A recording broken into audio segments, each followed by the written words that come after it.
통지 의무는 또 없죠? 고지 의무랑 다른 건가요?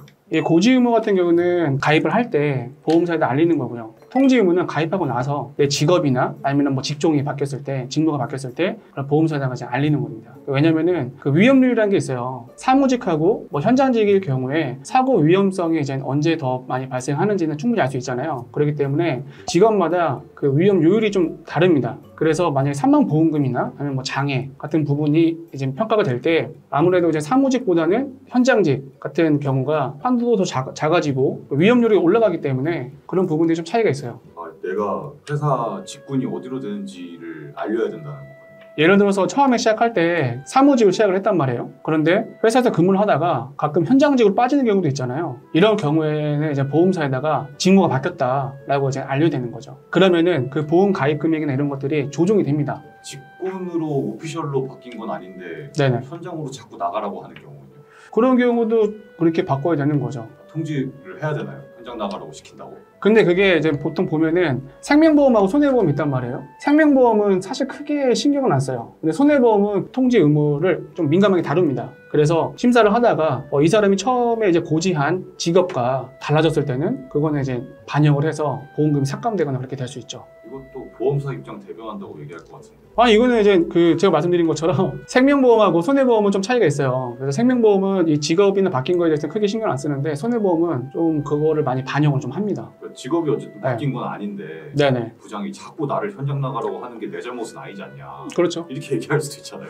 그런 경우는 이거를 좀 입증을 하면 좋아요. 그러니까 고객 입장에서 현장에 나가라고 했는데 예를 들어서 이제 회사가 현장 인력이 급하게 필요한 경우가 있잖아요. 그렇죠. 그래서 그렇게 일시적으로 나간 거냐 아니면은 직무가 완전히 바뀐 거냐 이런 것들에 대한 부분은 그 이제 고객 입장에서 좀 챙길 필요가 있는 거죠. 그러니까 예를 들어서 내가 이제 어떤 일시적인 그 인력 수급 때문에 잠깐 그 업무를 할 수도 있잖아요. 그런 게 많이 사고가 났다라고 하면 이거는 이제 계속 그 사람이 직무가 완전히 바뀌었다 볼 수는 없는 거죠. 일시적이냐 장기적이냐는 기준이 있나요? 그거는 기본적으로 이제 회사에서는 어쨌든 그 업무를 배정받는 게 있고, 그러니까 결국에는 사고의 입증 책임은 본인이 있기 때문에 그러니까 그런 것들을 이제 잘 입증을 해야죠. 사망했을 때 이게 많이 이제 적용이 되는 거죠. 왜냐면은 사망했을 때에 이 사람이 하고 있었던 일이라든지 업무가 있을 거 아니에요. 예를 들어서 직장 내에서 만약에 사고가 났을 경우에는 그럴 때는 좀 면밀하게 그런 것들을 심사가 좀 통해서 진행이 되는 부분인데 이게 내가 직무가 완전히 바뀐 건지 아니면은 그냥 일시적으로 잠깐 업무를 도와주러 갔다가 사고가 났는지 이런 부분들을 좀 명확하게 할 필요가 있는 거죠. 예를 들어서 이제 오토바이 같은 것도 이제 그런 경우가 있어요. 배달 일을 하는 게 아닌데 그날따라 유독 내가 배달 일을 도와주는 경우가 있잖아요. 그런 경우도 이게 이제 내가 통상의 업무가 아니라 그날만 그 시간에 내가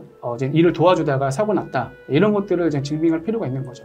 어쨌든 오토바이든 현장이든 일시적이라면은 통지를 하지 않아도 통상적으로 좀 넘어갈 수도 있다. 그렇죠. 그런데 이제 그 일시적이냐 아니냐에 대한 부분을 가지고 보험사에서 이제 심사가 나왔을 때는 그런 부분을 갖고 다툼이 되겠죠. 그러게요. 나는 한 달이 일시적이라고 생각했는데 보험사는 한 달이면 바뀐 거죠 이렇게 얘기할 수도 있는 거고. 그렇죠. 그럼 그때 맞서서 싸워주시나요? 의뢰를 하면? 그래야 되겠죠. 그런 경우는 이제 회사에서 내가 이제 정확하게 어떤 업무를 하고 있었고 그리고 근무 일지라든지 이런 것들을 정확하게 좀 잘 챙겨놓을 필요가 있습니다. 왜냐면 사고 자체는 사무직이 사무직을 함에 있어서 이제 사고 난 건 아니기 때문에 어쨌든 내가 사고 난 거는 다른 직무를 이제 하고 있을 때 사고가 난 거기 때문에 반증 자료나 이런 것들은 내가 잘 챙겨야 되는 부분이죠. 통지 의무에서 중요한 거는 보험사에다 고지했던 직업이랑 직무가 있을 텐데 그거랑 다른 상황에서 만약에 사고 났을 때는 그 다른 상황이 일시적인 건지 아니면은 완전히 이제 그 직무랑 직업이 바뀐 건지 이런 부분들이 좀 검토가 필요하거든요. 그래서 만약에 이제 일시적인 거라고 하면 보험사에 이제 그 보험금을 청구를 할 때 고객 스스로가 그런 부분을 잘 입증을 해서 그 이제 대응을 하는 게 도움이 되겠죠. 근데 이거 통지 의무랑은 상관없는 거 아닌가요? 통지 의무가 이런 걸로 보시면 돼요. 그거 뭐냐면은 계약 전 알림 의무는 무조건 해야 되거든요. 네.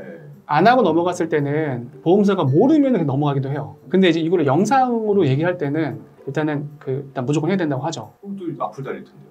그러니까 그런 약간의 그런 요거는 이제 넣으면 안 되고 통지 의무도 이런 거예요. 통지 의무를 하는 게 맞는데 근데 하나 안 하나 그게 나중에 심사가 나와서 평가를 했을 때는 별 차이는 없어요.